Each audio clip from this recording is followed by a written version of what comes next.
This is a fan-generated show.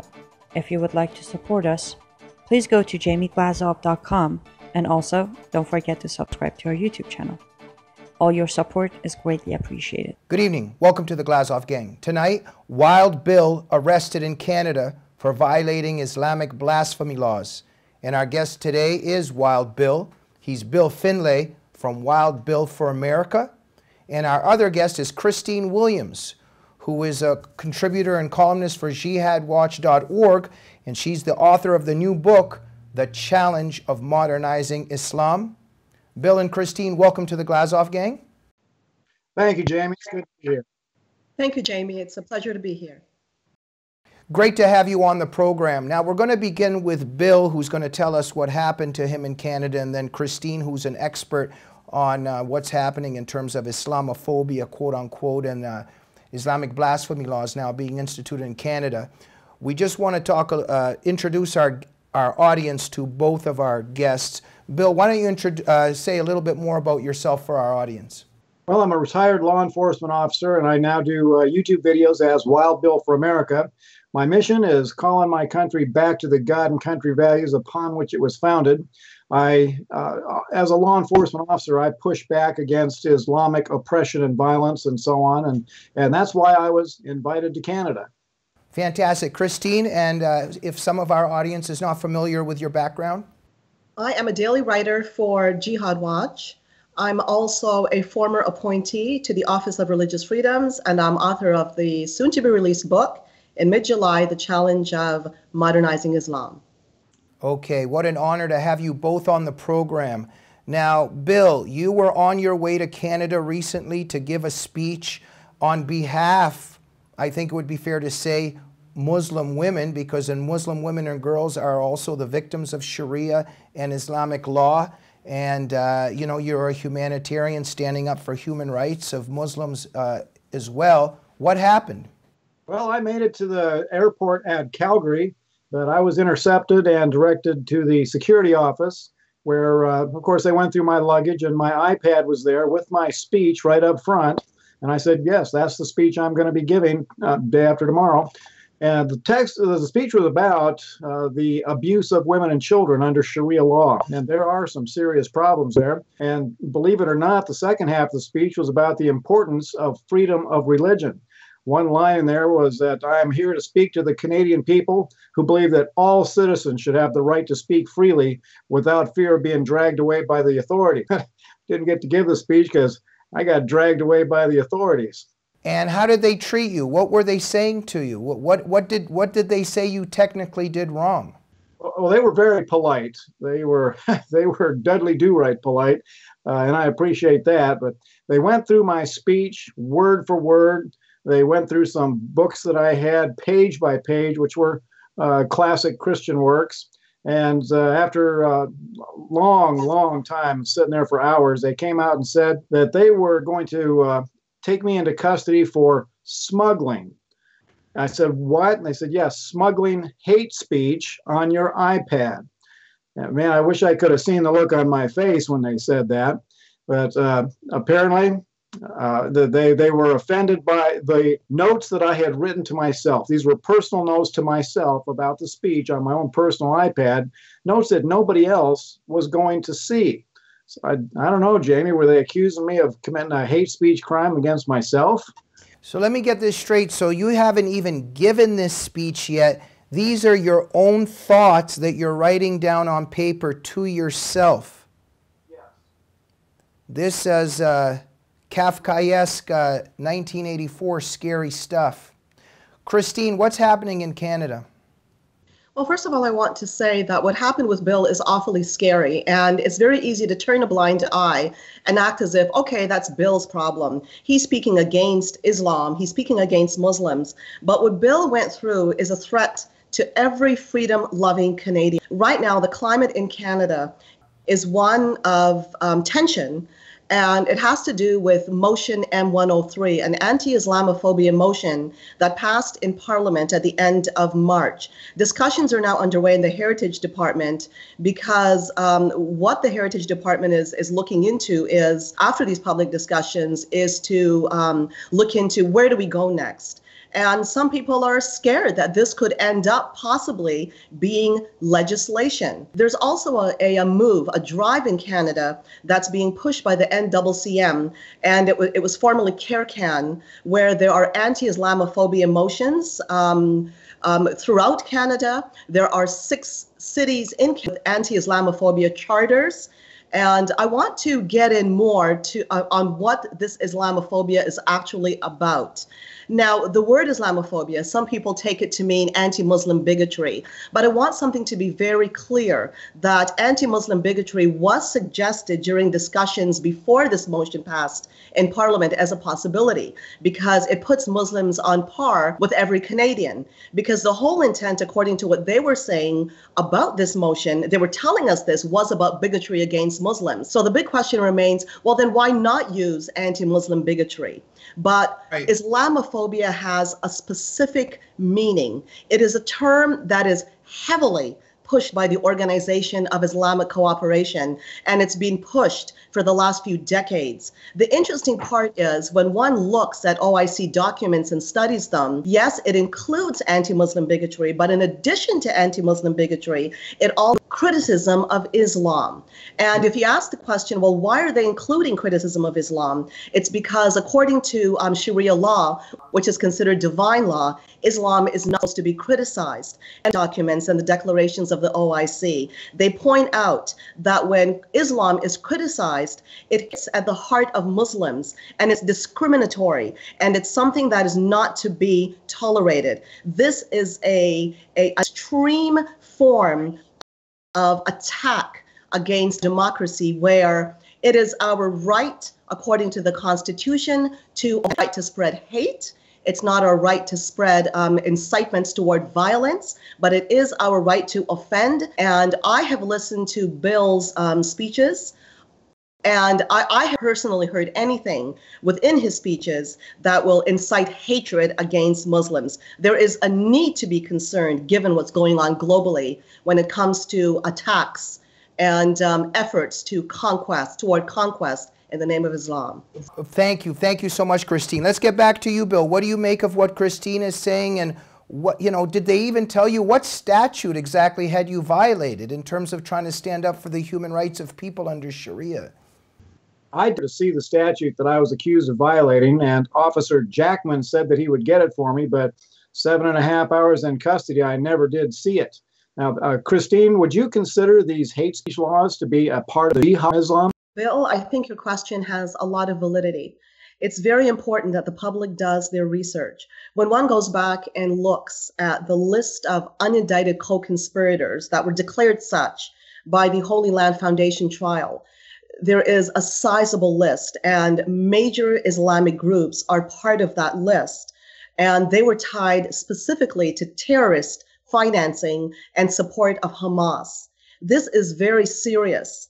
And within those groups, you do see a drive in society coming from affiliates of those groups. This is why I keep on saying to do homework. When one looks and one follows who are the individuals, what organizations are pushing this concept of Islamophobia, you would notice that there is a pattern that within the context of how this word is being pushed, you do individuals be directly connected to the Muslim Brotherhood.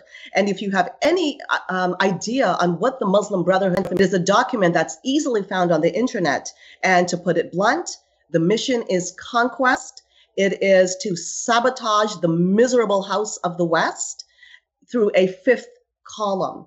This is definitely part of a larger agenda, also part of the Organization of Islamic Cooperation, and it is an assault on democratic principles and constitutions. Thank you so much, Christine, and it appears that Justin Trudeau is facilitating this whole agenda for them. Bill, do you think that they're making really an example out of you? Because in the end, it's because you're telling the truth about Islam, correct? I believe that's exactly happened to me. I believe these officers were under instruction from above to find something to bust me on, to make an example out of me and this anti-Islam event that I was to speak at. There was quite a pushback by left-wing forces to keep me out of Canada, and it appears that the Canadian government listened to them. It tells us that that is a very valuable weapon that we must not neglect. Speaks. Right, but now I'm thinking of the consequences here in terms of logically where we're going with this. So let's say someone in, I don't even know, okay, it could be somebody crossing the Canadian border, but it could even be Canadian citizens soon. What if you have a book on you by Nani Darwish or Bridget Gabriel or Robert Spencer, and you take a few notes? And then also the double standards here. What happens if a Muslim likes Surah 9:5 and 9:29 that instructs to slay the unbeliever? Why aren't they punished or arrested for hate speech? Bill, what do you make of these double standards? Where are we going with this? The double standards are clearly seen in these hate speech laws. These hate speech laws are almost always focused on, you're right, the little old lady walking through the mall carrying one of Robert Spencer's books under the precedent that was set with me should be in jeopardy of being arrested for transporting hate speech. It's a frightening step in the wrong direction for all of Canada. Right, and Christine, how about the imams and the mosques and the teachings throughout Canada that you know, repeat hatred of the kufr and repeat, you know, anti-Israeli and anti-Jewish sentiments, and the teachings in the Quran and the hadiths, you know, that preach hatred of the unbelievers and violence towards unbelievers? How come that isn't considered hate speech? Well, they're being allowed to run rampant with reprieve. And even more troubling is the very weekend that Bill was invited to come to Canada and was blocked at the border, we had people across the country calling for the elimination of Israel during Al-Quds Day. I mean, Al-Quds Day was launched by the Ayatollah Khomeini in 1979. You don't find a more hate-filled person when it comes to infidels, apostates, when it comes to human rights abuses. Hezbollah flags throughout the world, claiming death to Zionists and to the destruction of the Jewish state. And this is allowed with reprieve. One could not imagine if a Christian went out there and started to parade Ku Klux Klan gear or Nazi gear and start declaring all kinds of hateful words against Muslims. But for some reason, it's against Jews. And even if somebody dares to come out and say, wait a minute here, this is going on, we have reason to be concerned. Our children are in danger. Going to a club, there have been calls to blow up clubs, to go to public places, to blow up public places. We have an infiltration plan being ex-Muslim Brotherhood. We are being surrounded from all sides, and people are living in fear. Fear of human rights commissions in Canada, fear of what Bill got arrested on, just plain fear, not just jihad fear, but also fear of a left turned against us when it's supposed to be our side protecting the work that has been put into the evolution of democracy. Right. Thank you so much, Christine. But look, are we helpless here? Like, for instance, Bill, what they did to you, I mean, are you going to fight? You're fighting back here? I mean, we're not just helpless here. They took your iPad and, you know, they're telling you you've been arrested and detained. You're being punished for thoughts that you wrote down in your own privacy and on your own iPad. What can you fight back? Can you do something about this? I'm exploring options both in the USA and in Canada, you know, and so I really haven't gotten all my options together yet.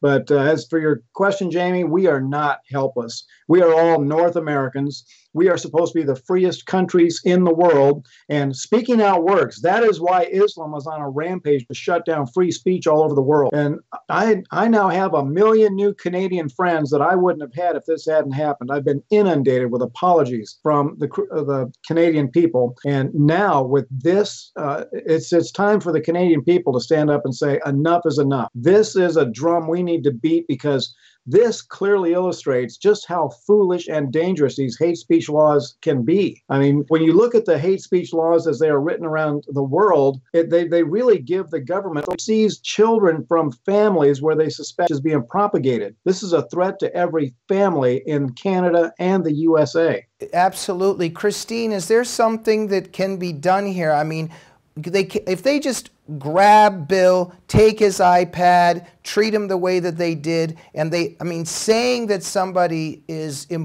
smuggling in hate speech doesn't mean they're smuggling in hate speech. So Can something be done to show that this is a lie and slanderous and that his rights have been violated?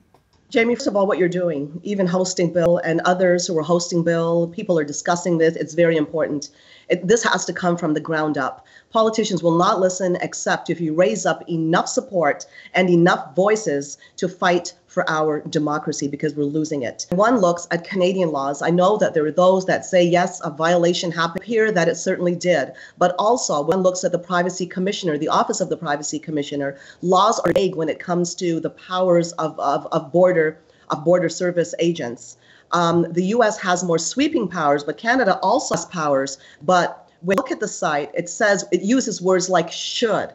A border agent only should have reasonable grounds to suspect that a crime is being committed before they seize, let's say, someone's property. But did they have any reason to suspect that a crime was being committed? No. And words like should, there's a lot of ambiguity, and probably for a good reason. So these laws need to be ironed out. Border service agents, too much power to human rights. And I know, on the other hand, we care about protecting the country. So it was a risk coming through. We want border agents to have the power of search and seizure. But unfortunately, it's not being done to protect Canadians and to be protecting those in the West. It's being used against us. One need only look and see what's happening in Sweden. The place is on the verge of civil war. Right. Thank you, Christine. Before we go, look, I was kind of thinking, just in terms of how evil inverts, and, you know, there's always this mutated carbon copy of good and the truth, and everything is upside down. Because, let me get this straight, if we're concerned about what Sahih Bukhari, the Hadith, inspires and sanctions in terms of female genital mutilation, because that's what it does. If you go to that Hadith, that's what the imams and clerics and muftis point to, you know, and with other texts as well in Islam, to justify female genital mutilation. If we care about Muslim girls and we want to stop female genital mutilation against Muslim women, Muslim girls, and we're pointing to these teachings, you would think that this is a love of Muslim people to defend Muslim girls, but we're called the haters. I would argue that the people that are trying to stop the effort to stop female genital mutilation, I think that they're the haters. Bill, what do you think about this? Because I would think that you're a humanitarian for trying to protect people from Sharia law. Well, I was a law enforcement officer for 20 years, and I worked to stop things like wife beating and child abuse.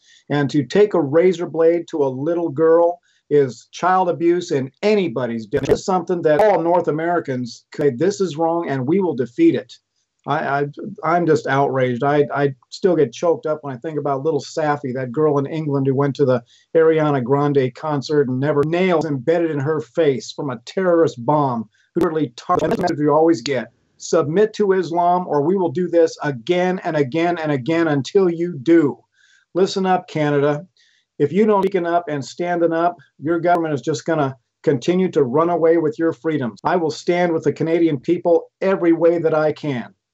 Christine, before we go, look, I think we can conclude really what's happening and what just happened to Bill, if we were to be completely honest, in one clear statement. Canadian authorities are carrying out Islamic blasphemy laws. Correct? Yes, I would say so, but also important that I'd like to mention very quickly.